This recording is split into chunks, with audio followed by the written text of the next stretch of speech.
함께 하나님 말씀 찾겠습니다. 여호수아서 4장 15절에서 24절까지의 말씀입니다. 여호수아서 4장 15절에서 24절까지의 말씀을 제가 한 절, 성도님들이 한 절 교독합니다.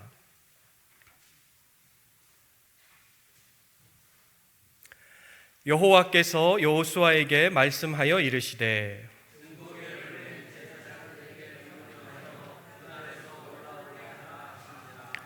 여호수아가 제사장들에게 명령하여 이르기를 요단에서 올라오라 하매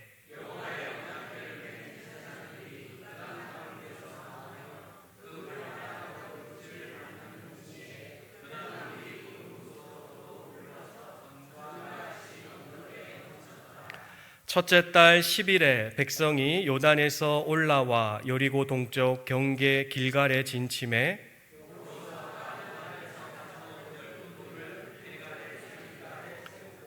이스라엘 자손들에게 말하여 이르되 후일에 너희의 자손들이 그들의 아버지에게 묻기를 이 돌들은 무슨 뜻이니까 하거든.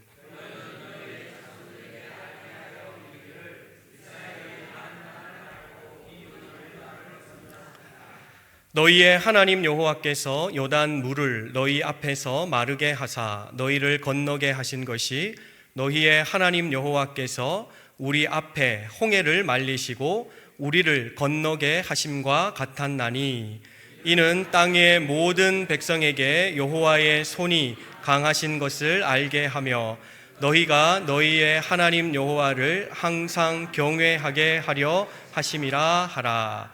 아멘. 제가 아주 오래 어릴 적부터 불렀던 노래인데요, 아마 한 40여 년이 더 된 것 같습니다.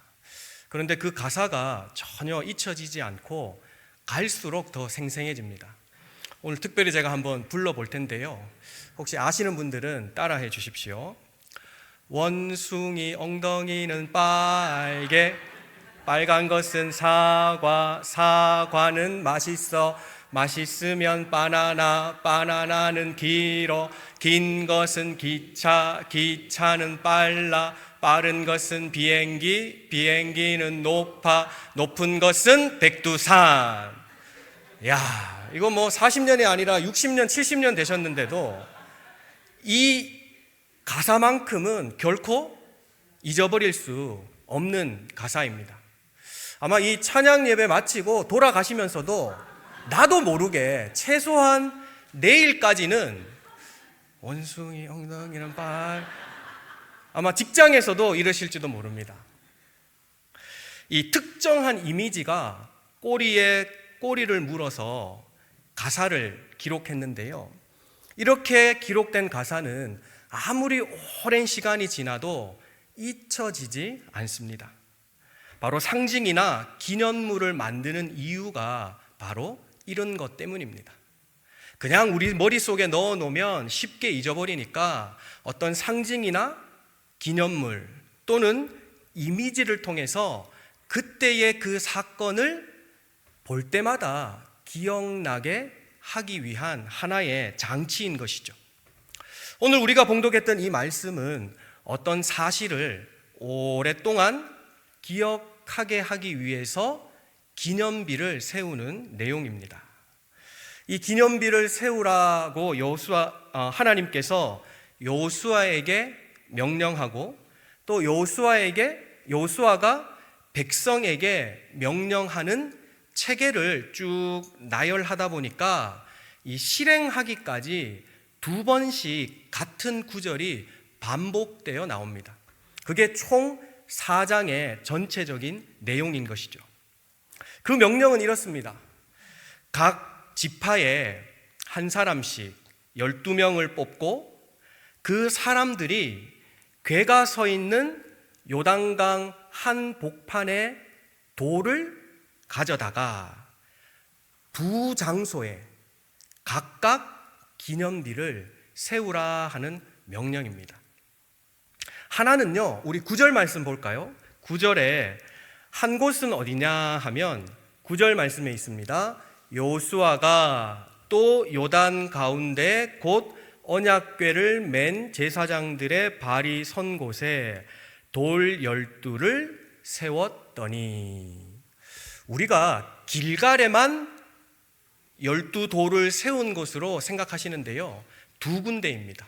먼저는 언약궤가 멈춰 섰던 요단강 한가운데에 12돌을 세우라 명령하시고, 그 다음에 길갈에다가 세우라고 명령을 하시는데, 이 20절 말씀에 길갈에 세우라는 말씀이 나옵니다. 20절 말씀 한번 제가 읽어보겠습니다.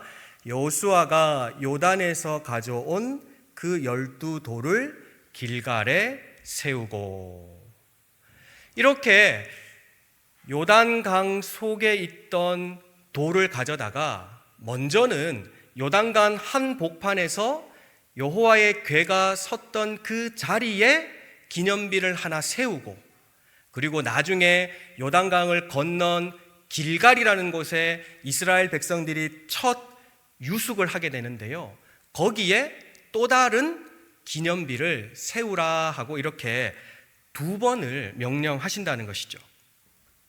이 두 곳에 세워진 이 12돌은 각각의 의미가 있습니다.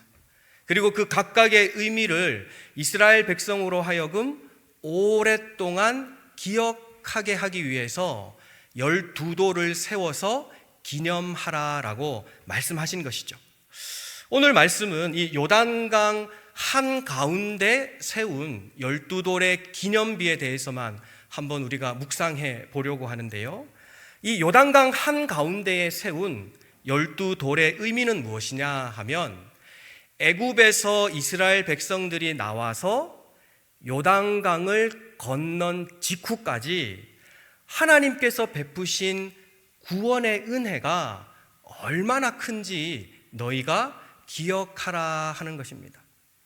그런데 이 구원의 은혜가 얼마나 크냐 하는 것을 기억할 때에 꼭 머릿속에 새겨두어야 할 단어가 있는데요, 바로 그것은 하나님의 성실하심을 기억하라 하는 단어입니다.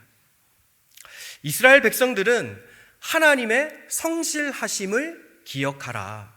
왜 이 성실하심을 기억해야 하느냐 하면, 이 하나님의 구원 계획이 아주 오래 전부터 세워져 있었고, 그 계획은 지금까지 단 한 번도 멈춰선 적이 없기 때문입니다. 그러면 그 구원의 계획이 언제부터 계획되었느냐? 우리 창세기 15장 16절과 18절 말씀 한번 찾아볼 텐데요, 창세기 15장 16절에서 18절까지의 말씀입니다. 창세기 15장 16절에서 18절까지의 말씀 제가 봉독합니다. 내 자손은 4대 만에 이 땅으로 돌아오리니 이는 아모리 족속의 죄악이 아직 가득 차지 아니함이라 하시더니, 해가 져서 어두울 때에 연기 나는 화로가 보이며 타는 횃불이 쪼갠 고기 사이로 지나더라. 그날에 여호와께서 아브람과 더불어 언약을 세워, 이때부터 가나안 땅을 너희에게 주시겠다라는 언약이 시작된 거라는 거죠.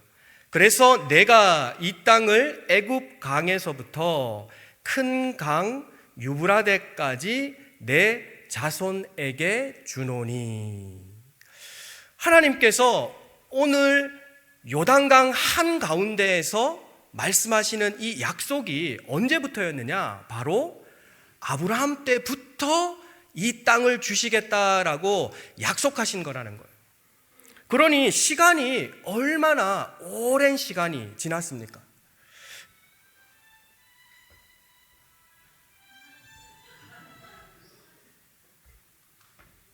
제가 늘 얘기하죠. 중요한 얘기는 배경음악이 깔린다.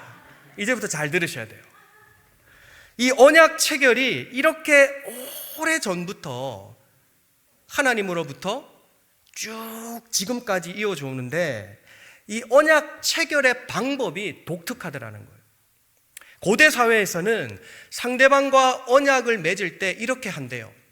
짐승을 반으로 쫙 갈라 쪼갠 다음에 이 양자가 그 짐승 사이를 오간다는 거예요.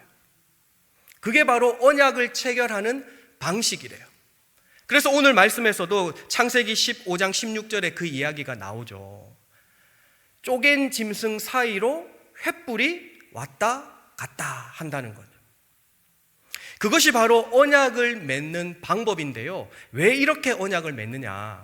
만약 우리 중에 한 사람이라도 이 언약을 어기면 이 쪼개진 짐승처럼 된다라는 것을 보여주고 약속하기 위해서 고대 사회에서는 이렇게 언약을 맺었다고 해요.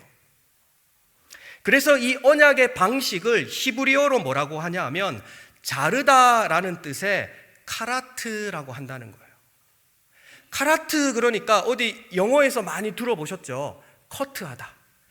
자르다 하는 이 카라트라는 히브리어 단어가 훗날의 영어 커트의 어원이 되었다고 해요.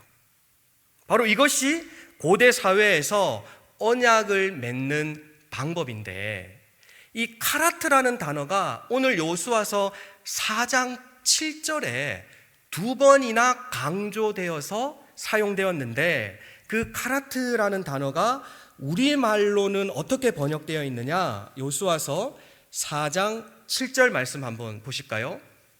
이렇게 되어 있습니다. 그들에게 이르기를 요단물이 여호와의 언약궤 앞에서 끊어졌나니. 끊어졌나니 할 때 이 끊어지다가 카라트라는 거예요. 그런데 한 번 더 나옵니다. 곧 언약궤가 요단을 건널 때에 요단물이 끊어졌으므로. 여기도 마찬가지로 카라트라는 고대 언약을 맺는 방식의 단어를 사용하더라는 거죠. 그러니까 예전 아브라함과는 하나님이 언약을 맺을 때 짐승을 쪼개서 그 사이를 왔다 갔다 하는 것으로 언약을 맺으셨다면, 오늘 여호수아를 비롯한 이스라엘 백성들이 요단강을 건널 때에는 하나님께서 어떻게 해요? 요단강을 반으로 쫙 쪼개셔서 그 사이를 건너가는 것으로 하나님께서 옛적 아브라함에게 약속하셨던 그 언약을 다시 한번 기억나도록 하셨다는 거예요. 그래서 요단 한가운데 12도를 세우라 하는 것은 너희 조상 아브라함의 언약을 너희가 기억하라는 거예요. 그리고 그 기억이 지금까지도 이어져 왔으니 너희도 이 요단강을 가로질러 지나가는 그때에 나 여호와가 너희에게 언약한 것을 기억하라라고 다른 방식으로 우리에게 말씀하고 계신 것이죠. 그래서 우리는 이것을 언약갱신이다라고 부릅니다. 그런데요, 이 언약갱신이다라는 말이 언약이 연장되다라는 뜻도 있지만 언약을 다시 체결하다라는 뜻도 있더라는 거예요. 그런데 왜 이들이 다시 한번 언약을 체결해야 하느냐 하면 이스라엘 백성들이 이 언약을 일방적으로 파기했기 때문이죠. 이 언약의 파기의 사례를 우리 성경에서 찾아볼 수 있는데요. 그 사례를 단 한 단어로 오늘 본문에서 표현하는데 4장 16절에 그 단어가 나옵니다. 어떤 단어냐? 4장 16절 말씀 제가 읽어볼게요. 증거궤를 맨 제사장들에게 명령하여 요단에서 올라오게 하라 하신지라. 제가 16절 말씀을 읽었는데 뭔가 좀 특이한 점이 없나요? 그게 뭐냐 하면 여호수아서가 시작된 이래로 줄곧 언약궤라는 단어를 썼지 증거궤라는 단어는 여기 처음이자 마지막으로 등장한다는 거예요. 그럼 이게 실수일까요? 아니면 그냥 언약궤나 증거궤냐 같으니까 그냥 똑같이 썼을까요? 이 증거궤라는 단어가 불쑥 튀어나온 게 아니라 이 여호수아서를 기록한 저자의 의도가 있더라는 거예요. 어떤 의도였냐? 언약궤 또 증거궤, 이것은 같은 것을 지칭하는 단어이지만 문맥상에서 쓰임이 조금씩 다르더라는 거예요. 그러면 그 문맥에서 어떻게 다르느냐? 언약궤로 나올 때에는 주로 하나님께서 임재하심, 하나님께서 동행하심이라는 뜻으로 쓰고 싶을 때는 언약궤라는 말을 쓰더라는 거예요. 그래서 이스라엘 백성들이 어디로 가든지 언약궤의 뒤를 따랐더라 하는 그 말은 하나님께서 이스라엘 백성들과 어떻게 해요? 함께 하셨다라는 것을 강조하기 위해서 언약궤라는 단어를 썼거든요. 그러면 이 증거궤라는 단어는 어떨 때 쓰느냐? 여호와가 너희의 하나님 되심이라 하는 것을 강조할 때는 증거궤라는 것을 쓴다는 거예요. 그러니 같은 궤를 지칭하는 것이긴 하지만 하나님의 임재를 상징할 때는 언약궤, 여호와가 너희 하나님이심을 기억하라 하는 것을 강조할 때는 증거궤라는 단어를 쓰더라는 거예요. 그렇다면 오늘 이 16절에서 왜 증거궤라는 단어를 썼느냐? 요단강을 가르고 그 사이로 지나가는 것이 언약의 갱신이잖아요. 그 언약을 맺은 이스라엘 백성과 상대방이 누구라는 것을 강조하려고 할까요? 너희 여호와 하나님이시라 하는 것을 강조하기 위해서 증거궤가 요단에서 올라오니라는 이 16절 말씀을 썼다는 거예요. 그러면 도대체 증거궤가 어떤 것이기에 이 증거궤를 볼 때마다 너희는 나 여호와가 너희의 하나님이니라 하는 것을 기억하게 할까요? 바로 증거궤 안에 들어있는 성물 때문입니다. 증거궤 안에는요 3가지 성물이 들어있는데요, 우리 히브리서 9장 4절로 한번 찾아볼까요? 히브리서 9장 4절.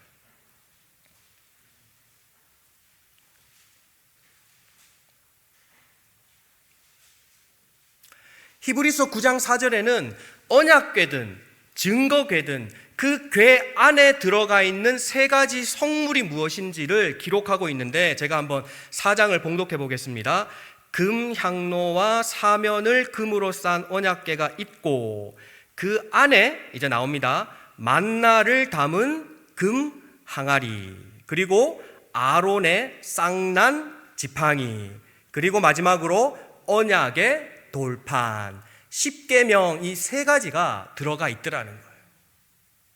그런데 이 3가지가 왜 여호와 하나님이 너희의 하나님인지를 기억하게 만드느냐? 이 각각의 성물들이 나타내는 사건이 있거든요. 우리가 그 사건을 이제 한 번씩 찾아보려고 합니다. 만나가 담긴 금 항아리는 출애굽기 16장 3절 말씀 볼까요? 출애굽기 16장 3절.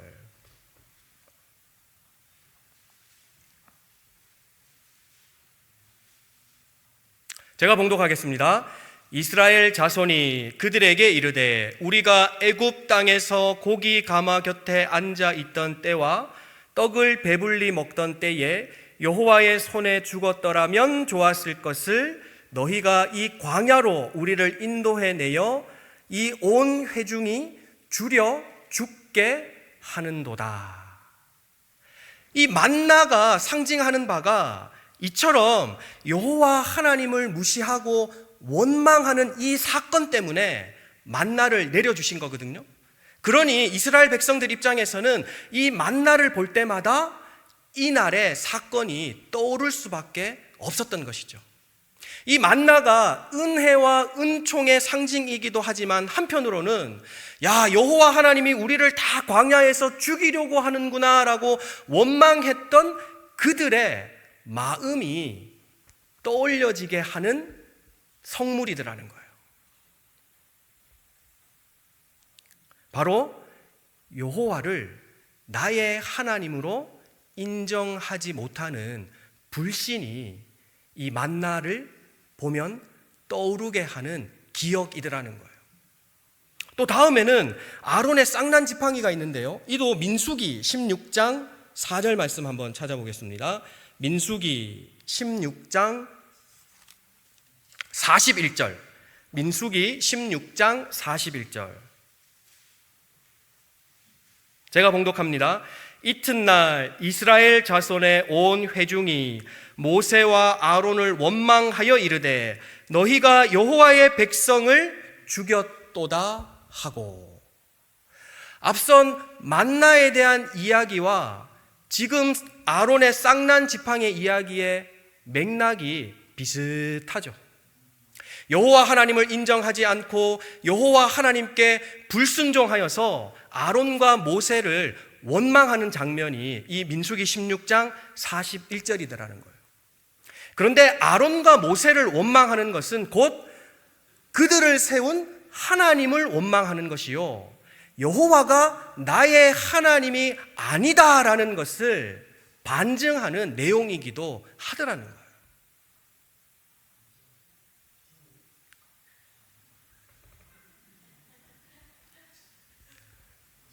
민수기 16장 41절입니다.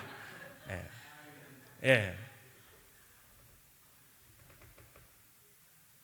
그리고 마지막 이제 십계명인데요, 이 십계명도 참 희한하게도 하나님에 대한 불순종과 연결된 사건이 나타나는데, 출애굽기 32장 1절 한번 볼까요? 출애굽기 32장 1절, 제가 한번 봉독해 보겠습니다. 출애굽기 32장 1절에 모세가 시내산에 올라가서 여호와 하나님께 언약의 두 돌판을 받을 때에 저 산 아래에 있던 이스라엘 백성들은 어떻게 했느냐? 백성이 모세가 산에서 내려옴이 더딤을 보고 모여 백성이 아론에게 이르러 말하되 일어나라, 우리를 위하여 우리를 인도할 신을 만들라 그러면서 자기네들이 가지고 있는 귀금속으로 금 송아지를 만들어서 춤추고 먹고 떠드는 모습을 모세가 보면서 그 돌판을 던져 깨트리는 일이 일어나더라는 거예요. 이 궤 안에 들어가 있는 세 가지 성물이 공통적으로 가리키는 것은 바로 여호와를 나의 하나님으로 인정하지 않는 불신앙과 불순종 그 자체를 가리키더라는 것이죠. 바로 오늘 여호수아서 4장 16절에서 증거궤가 요단강에서 올라왔다라는 것은 그 증거궤 안에 있는 세 가지 성물이 곧 너희는 여호와 하나님을 인정하지 않는 그 불신앙을 이제는 이 요단강 속에 다 수장시켜버리고 여호와를 너희의 하나님으로 인정하는 새로운 언약의 삶을 살기를 하나님께서는 바라고 계셨기에 요단강 한가운데에 12돌을 세우도록 하셨다는 것이죠. 그래서 더 놀라운 사실은 이 궤를 덮고 있는 이 덮개를 하나님의 은혜의 자리라고 합니다. 이 모든 불순종과 불신앙을 덮개가 하나님의 은혜로 다 덮고 있더라는 것이죠. 바로 증거궤라는 것은 이러한 기념물이더라는 겁니다. 참 이 사실만 보아도 옛말에 우리 어른들이 야, 사람은 고쳐 쓰는 거 아니다.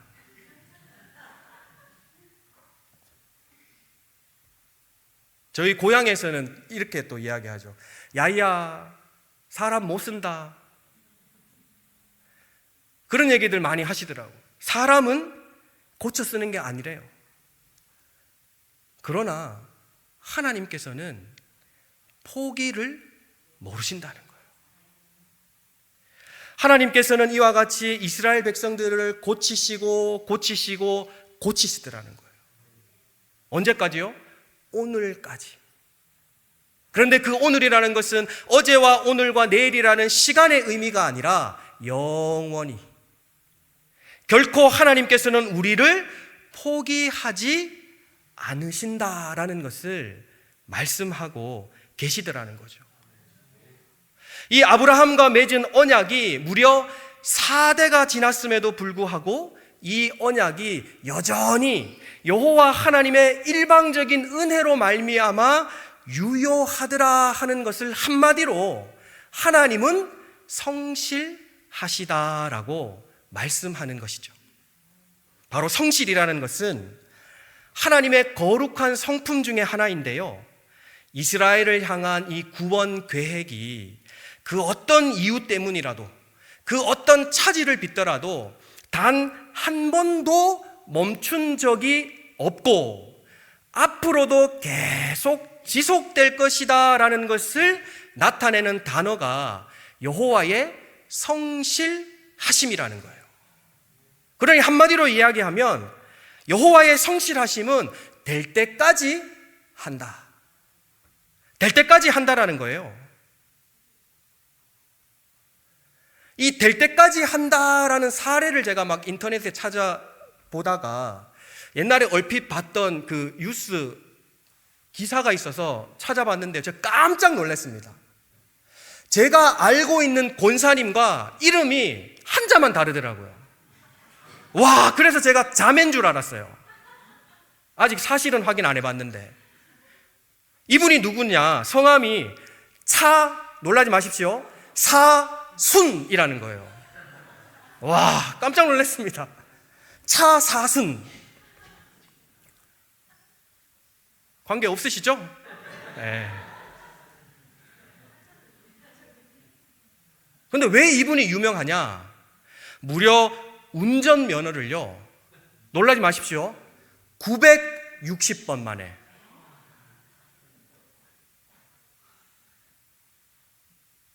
960번 만에 운전면허를 취득했는데 그 취득 기간이 5년.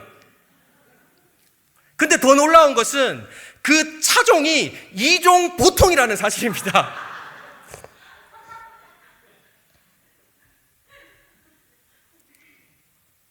제가 이분을 보면서 야, 될 때까지 하시는 분이구나. 와, 하나님의 성품을 진짜 많이 닮았다. 하나님께서는 우리가 돌아올 때까지, 우리가 바뀌기까지, 우리가 변화될 때까지 그 은혜를 베풀어 주시며 결코 포기하지 않으시는데, 그래서 여호와 하나님은 아침마다 성실하시다라고 시편 기자도 고백하는 것이죠. 바로 이 여호와 하나님의 성실하심을 드러내는 상징이 요단강 한가운데 세운 12돌의 기념비더라는 거예요. 그리고 이 요단강 한가운데 세운 12돌의 기념비의 결정체가 오늘날 우리가 바라보고 있는 저 십자가더라는 거예요. 우리를 고치시다 안 되면 그냥 포기할 법도 한데요, 급기야 어떤 방법까지 쓰셨느냐? 그의 아들을 내어주시기까지 절대적으로 우리를 위해서는 성실하신 분이 여호와 하나님이시더라는 거예요.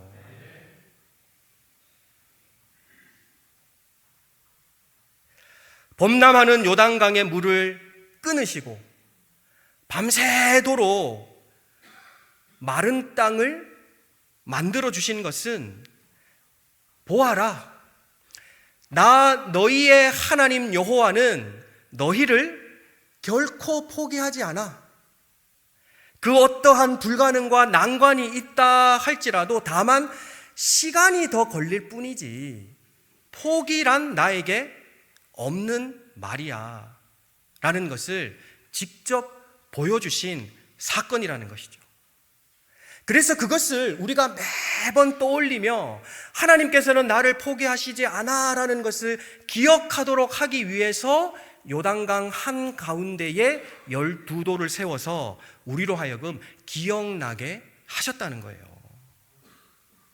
바로 요단에 세운 이 12돌이 결국 저 골고다 언덕에 우뚝 솟은 십자가로 바뀐 것입니다. 그러니 우리가 매일, 매주 이 자리에 앉아 있는 동안은 저 십자가를 바라볼 수밖에 없는 것이죠. 그러면서 우리는 저 십자가를 보면서 기억해내야 할 것이 무엇이냐?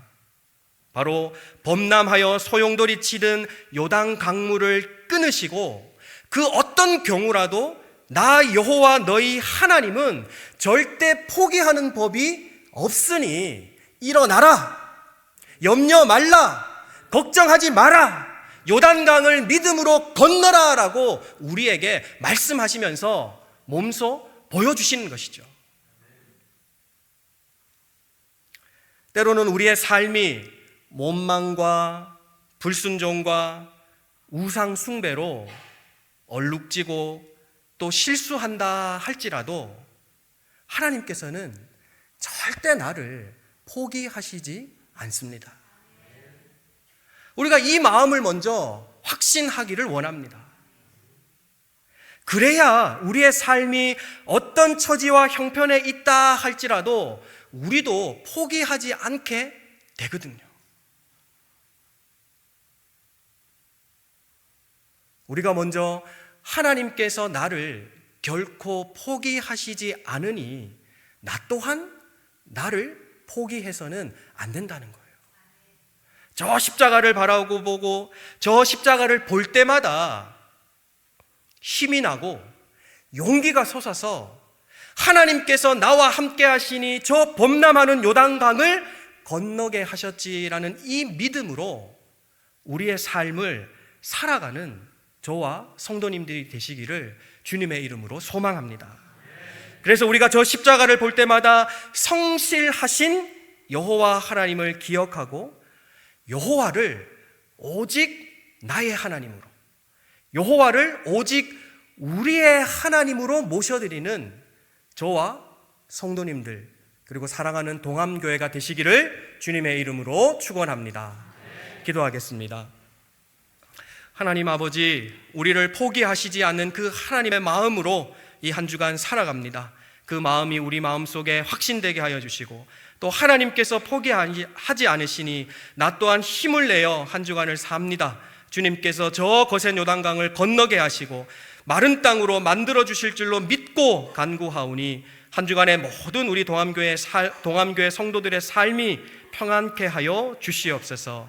모든 말씀 예수님의 이름으로 기도합니다. 아멘.